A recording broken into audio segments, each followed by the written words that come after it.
Up until the last race in Brazil, this team was led and managed by Ron Dennis, one of the great personalities of the Formula One paddock. I've known Ron Dennis for 40 years, and it'll be a different place without him. So why has he gone? We're still not absolutely sure. We do know that McLaren's results have not been acceptable for some time, and there has been a catastrophic falling out with fellow McLaren shareholder and long-term partner, Mansour Ogier. Ron's control of the team started in 1981. Since then, McLaren has won 10 drivers and 7 constructors' titles. He brought Niki Lauda back to win the first of those in 1984. And McLaren went on to win 6 out of 7 titles. From 1984 to 1991, the legendary pairing of Alain Prost and Ayrton Senna showed everyone the way.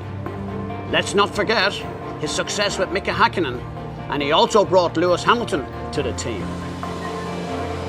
Ron started as a mechanic at Cooper on Jack Brabham's car in 1966, 50 years ago.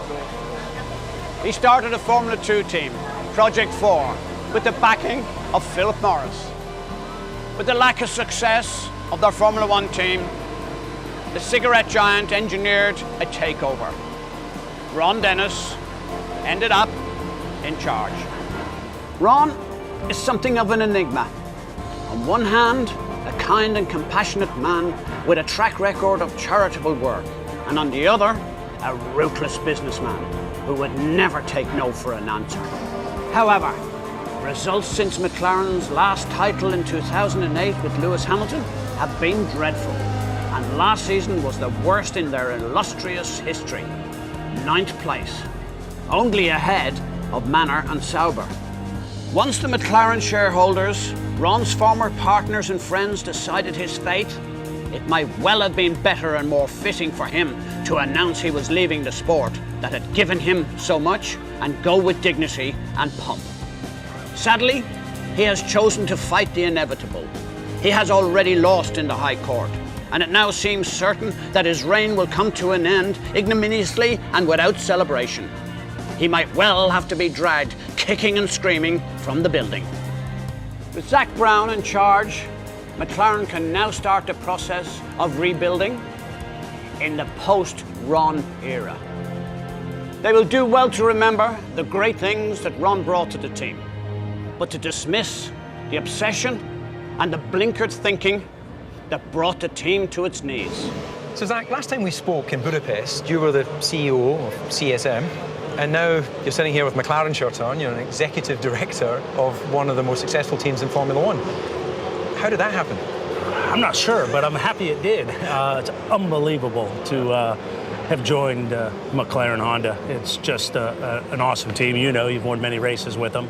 And I'm a racer, I'm a race fan, and I grew up watching the McLaren Honda Senna Prost era, then the Hakkinen Coulthard era. And I just think it's the coolest racing team in the world. And being a racer and being able to be part of the leadership team is an offer I could not refuse.